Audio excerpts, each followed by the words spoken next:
Faraz news conference कर रहे हैं। इसी अहमियत को पेश नज़र रखते हुए जब वफाक ने और हमारी हुकूमत ने, प्राइम मिनिस्टर साहब ने ये देखा कि जो कराची के मसाइल हैं वो जू के तू हैं,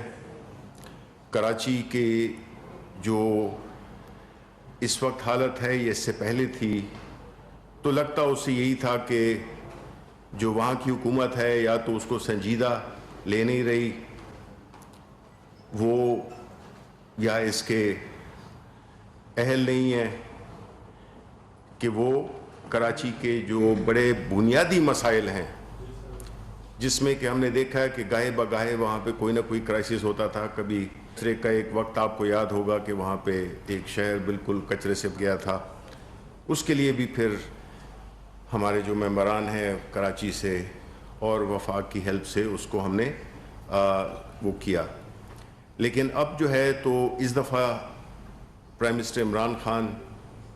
वो बड़े क्लियर हैं, वो ये चाहते हैं कि जो हमारा जो ये इंटरवेंशन है या जो हमारी जो ये कंट्रीब्यूशन है, मैं इसको हेल्प नहीं कहूँगा, कंट्रीब्यूशन है शहर कराची के लिए, कराची के अवाम के लिए, वो एक बड़ा ही मरबूत और बड़ा ही स्पेसिफिक किस्म का के इनिशिएटिव्स हों जो कि कराची के जो रिकरिंग मसले हैं जो बार बार होते हैं उससे छुटकारा हासिल किया जाए, जिसमें कि ऑब्वियसली वहाँ पे जो पानी की फरहमी एक बहुत बड़ा मसला है। वहाँ पे आपको पता है वहाँ पे टैंकर माफिया सब ये किसी न किसी की सरपरस्ती में ये होते हैं। फिर सीवरेज और सॉलिड वेस्ट मैनेजमेंट का मसला और इसी तरह ट्रांसपोर्ट के मसाइल। तो ये वो चीज़ें हैं जिसके लिए कि एक बहुत ही स्पेसिफिक प्रोग्राम तरतीब दिया गया है वफाक की तरफ से, और इसका मकसद ये होगा कि एक ऐसा तरीक़ाकार, ज़ाहिर है कि वहाँ पे सिंध की हुकूमत है, हम उनके मैंडेट को मानते हैं, हम उनके जो उनकी गवर्नमेंट है, ज़ाहिर है कि उसकी कोऑपरेशन के बगैर तो ये हो नहीं सकता। लेकिन इसके साथ साथ हम ये भी चाहते हैं कि इसमें इसको इम्प्लीमेंट कैसे किया जाएगा, ये जो हमारे जो ये जिसका मैंने जिक्र किया प्रोजेक्ट्स, उसको इम्प्लीमेंट कैसे किया जाएगा। तो वो उस इम्प्लीमेंटेशन के लिए एक हिकमत अमली, और वो जब तक जिम्मेदारी नहीं होगी, ओनरशिप नहीं होगी, तो वो काम हो नहीं सकेगा। तो वो उसकी जो तफसीलात हैं वो प्राइम मिनिस्टर साहब इंशाअल्लाह जुमे के दिन कराची जा रहे हैं, और इस पूरे पैकेज का इसकी जो वसाइल प्रोवाइड कर रहा है फेडरल हुकूमत और NDMA के साथ मिल के, और सिंध हुकूमत को भी ऑन बोर्ड लेते हुए इन प्रोजेक्ट्स को हम शुरू करेंगे। तो इसका ऐलान जो है तो प्राइम मिनिस्टर साहब खुद जुमे को करेंगे। उसके बाद जो प्रोग्राम है एहसास, प्राइम मिनिस्टर साहब ने ये इंस्ट्रक्शंस दी हफीज़ शेख साहब को, और जो पॉवर्टी एलिवेशन की इंचार्ज हैं सानिया निश्तर साहिबा, उनको ये इंस्ट्रक्शंस दी कि वो इसके सेकंड फेज़ को एहसास के को शुरू करें, क्योंकि पहला जो फेज़ था एहसास का, जिस वक्त में जो कोविड के दौरान, हालांकि इसकी तैयारी हमने बहुत पहले की थी और अल्लाह का शुक्र है कि हमारी नेक नियति हमारे आड़े वक्त में काम आई, क्योंकि ये जो प्रोग्राम है तो जब इस वबा की आमद हुई तो उस वक्त ही इसको नहीं किया जा सकता था, बिकॉज़ इसमें पूरा एक डेटाबेस है, इसको बड़े ट्रांसपेरेंट तरीके से किया गया, इसको बड़े इफ़ेक्टिव तरीके से किया गया, और इसका जो इकोनॉमिक इम्पैक्ट है, क्योंकि नॉर्मली अगर आप देखें कि इतने बड़े अमाउंट को अगर आप वो कुछ लोगों को या कुछ उसमें दे दें तो उसका वो इम्पैक्ट नहीं पड़ता। अगर आप इसको एज अ इकोनॉमिस्ट देखें तो जिस लेवल पे ये इकोनॉमिक एक्टिविटी जनरेट हुई और साथ साथ ही में लोगों को जो एक मदद मिली, तो उसने बड़ा एक इम्पैक्ट किया। और शायद हम यही वजह समझते हैं कि जब आप अल्लाह ताला के महरूम बंदों को का ख्याल रखते हैं तो अल्लाह ताला भी आपकी मदद फरमाता है, और शायद यही वजह है कि हम कोविड से کیونکہ جب دیکھیں ایون اکانومی جو ہے ہماری اللہ تعالیٰ کے فضل سے دوبارہ اس میں حرکت آ گئی ہے، جتنے بھی اشاریے ہیں وہ پازیٹیو نظر آ رہے ہیں، اور ساتھ ہی ساتھ میں اگر آپ دوسرے فگرز دیکھیں دوسرے ممالک کے، چاہے وہ انڈیا ہو چاہے وہ دوسرے یورپین ممالک ہوں، تو ان کی جو گروتھ ہے کسی کی -6 ہے، کسی کی -8 ہے، کسی کی -10 ہے، مطلب ہے کہ بالکل ان کی جو اکانومیز ہیں وہ اپ سائڈ ڈاؤن ہو گئی ہیں، جہاں کہ پاکستان پہ اللہ تعالیٰ کا فضل ہے کہ ہماری اکانومی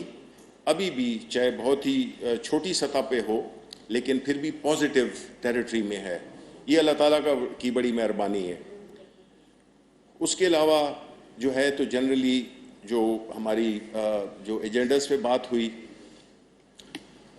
اس میں جو ہے تو وہ تفصیلات آپ کے پاس پہنچ بھی چکی ہوں گی، کئی کا آلریڈی ہم نے ریلیز کر دی تھی میڈیا کو، تو اس کے علاوہ اگر آپ کے کوئی سوالات ہیں تو اس کے لیے میں حاضر، ابھی میں نے ہوں نہیں کہا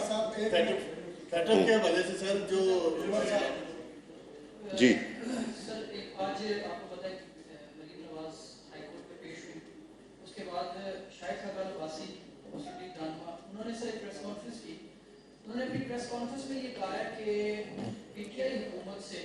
ایک عورت برداشت نہیں ہوتی، تو یہ عوام کو کیسے برداشت کرے گی؟ سر یہ اسٹیٹمنٹ تھوڑی سی ان کی مجھے تو سمجھ نہیں آئی، آپ کو بتائیے کہ مجھے تھوڑا سمجھا دیں۔ مجھے بھی سمجھ نہیں آئی، لیکن میں صرف ان کو یاد دلانا چاہتا ہوں کہ جب ان کی حکومت تھی، ان کے لیڈر جب وزیر اعظم تھے، تو انہوں نے محترمہ بے نظیر بھٹو کے ساتھ کیا سلوک کیا۔ انہوں نے محترمہ بے نظیر بھٹو کی والدہ صاحبہ کے پوسٹرز ہیلی کاپٹر سے گرائے، انہوں نے P T I Pakistan Tehreek Insaf کی خواتین کو کس القاب سے پکارا۔ تو اس لیے میں یہ سمجھتا ہوں کہ شاید خاقان عباسی یا تو تاریخ سے واقف نہیں، اور یا انہوں نے ایک ایسی بات کر دی ہے جو کہ انہوں نے ایک سیاسی سٹیٹمنٹ دینی تھی، لیکن ان کو ذرا اپنی تاریخ کو بھی پتہ ہونا چاہیے کہ ان کی تاریخ کیا ہے خواتین کے بارے میں، اور ہم نے اگر یہ ارینجمنٹس کیے ہیں پولیس کو لگا کر کہ ہم نہیں چاہتے تھے کہ ان کو پھر وہی موقع فراہم کیا جائے جو ڈرامہ انہوں نے پچھلی پیشی پہ اختیار کیا تھا۔ مقصد تھا کہ وہ آئیں عدالت میں اپنے سوالات کا جواب دیں اور عدالت کے سامنے اپنی پوزیشن کو واضح کریں۔ سر کراچی کو آپ آفت زدہ کہہ رہے ہیں کہ کراچی میں جو موجودہ صورتحال ہے، تو کراچی میں بزنس طبقے کے لیے کیا ٹیکسز میں کوئی ریلیف، لوگوں کو وہاں پر یوٹیلٹی بلز کے اندر کوئی ریلیف، ایسی کوئی تجویز ہے کیبنٹ کی یا پرائم منسٹر نے ایسی کوئی بات کی ہو کہ کراچی میں لوگوں کو ریلیف ملے اس وقت؟ دیکھیں پرائم منسٹر صاحب، یہ تو میں نے آپ کو بتا دیا کہ ان کی کنسرن اور ان کی جو توجہ کا مرکز ہے اس وقت وہ کراچی شہر ہے، اور جس طرح میں نے پہلے کہا کہ اس کی جو تفصیلات ہیں تو وہ مناسب یہی ہے کہ وہ پرائم منسٹر صاحب خود ادھر اعلان کریں گے۔ شراب سے بڑی تباہ کاریاں ہوئی ہیں کدھر جی؟ خیبر پختونخوا میں، جی کیا کیبنٹ میں اس بارے میں بھی ڈسکشن ہوئی؟ دیکھیں اس میں ضرور ذکر ہوا، بلوچستان کا بھی ذکر ہوا، ہماری جو کولیشن پارٹنر ہیں ڈاکٹر فہمیدہ مرزا، انہوں نے بھی اپنے ایون سندھ کے، بیکاز کراچی کی تو سٹی کی ہم بات کر رہے ہیں، لیکن جو اربن رورل سندھ ہے اس کے بارے میں بھی انہوں نے ہمیں کیبنٹ کو آگاہی دی، اور پرائم منسٹر صاحب نے ظاہر ہے کہ وہ انسٹرکشنز دیں کہ ظاہر ہے کہ آفت جہاں پہ بھی ہو تو حکومت کا یہ فرض بنتا ہے کہ وہ وہاں پہ جو بھی اس کے وسائل ہیں، تو ہمارا تو خیبر پختونخوا حکومت تو ہماری اپنی پارٹی کی حکومت ہے، انہوں نے ہمیں 2 بار منتخب کیا ہے اور انشاءاللہ تیسری بار بھی منتخب کریں گے، تو ہمارا تو یہی کوشش ہے کہ، اور انسٹرکشنز چیف منسٹرز کے ساتھ کوارڈینیشن میں ہیں، بلوچستان کے جو چیف منسٹر ہیں ان کے ساتھ بھی، کیونکہ جو خاص طور پہ جو دیکھیں جو آپ نے تو خیبر پختونخوا کا سوال کا جواب دیا ہے، اس کا سوال کیا ہے، میں آپ کو یہ بھی بتاؤں کہ جو رورل سندھ ہے تو اس میں بھی آپ کو پتہ ہے کہ جو بریچ تھی، جو وہ ایک بند تھا، اس کا بار بار انہوں نے ذکر کی، اس سے حکومت سے، سندھ حکومت سے ریکویسٹ کی کہ جی اس کو ابھی بھی آپ روک سکتے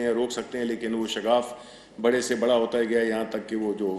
सिंध के जो बाकी इलाके हैं उनमें भी, वो उस इलाकों में भी सैलाब आ गया। तो यस बिल्कुल जी, हम खैर कैसे नहीं करेंगे, खैबर पख्तूनख्वा हो, बलूचिस्तान हो, सारा पाकिस्तान हमारा है। टेंडर बिल के हवाले से पार्लियामेंट का मुश्तरका इजलास,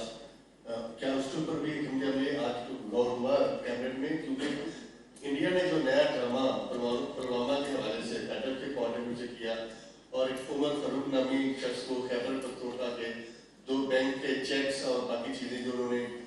दुनिया को बताने की कोशिश की, और आज उन बैंक्स ने उनको डिनाई किया कि इस नाम का कोई बंदा नहीं है और वो बंदा जिंदा है, क्या कहेंगे इसके ऊपर भी कोई, क्योंकि उधर से भी कोशिशें हो रही हैं और आपके बिल भी नहीं पास हो रहे हैं? देखें, पहली बात तो ये है कि ये तो इसमें तो किसी को कोई शक ही नहीं होना चाहिए, चाहे वो लिबरल्स हैं, चाहे वो कंजर्वेटिव्स हैं, चाहे वो जो भी हैं, किसी भी तबके से उनका ताल्लुक है पाकिस्तान में। ये बात तो तय है, हम इस बहस पे तो नहीं आएंगे कि इंडिया हमारा अजली दुश्मन है और वो कोई भी ऐसी अपॉर्चुनिटी नहीं छोड़ता जिससे कि हमें वो नुकसान पहुंचाए। इसलिए ये तो कोई नई बात नहीं है, उन्होंने कई तरीक़ों से हमारे मुल्क को नुकसान पहुंचाने की कोशिश की। अल्लाह ताला ने उनको कामयाबी नहीं दी और न इंशाल्लाह देगा। लेकिन जो FATF की जो बात है, तो अगेन जिस तरह मैंने कल भी कहा था कि ये हमारे पाकिस्तान का मसला है और इसमें अपोजिशन ने फैसला करना है कि आया वो इंडिया के नैरेटिव को सपोर्ट करते हैं या वो पाकिस्तान के नैरेटिव को सपोर्ट करते हैं। सर 2-3 सवाल हैं छोटे छोटे। एक तो कराची का जो एडमिनिस्ट्रेटर है उसकी तैनाती के हवाले से फेडरल गवर्नमेंट ने भी कोई नाम दिए। दूसरा, आपके बड़े अहम वजीर हैं शेख रशीद साहब, उनकी एक किताब आई और इस किताब में 2 इल्ज़ामात उन्होंने PTI पर लगाए। पहला ये उन्होंने कहा कि जी जो PTV पर हमला हुआ उसका फैसला कंटेनर में हुआ और हुकूमत नून लीग की हुकूमत के खिलाफ जो प्लान मंजूर हुआ, बनाया गया,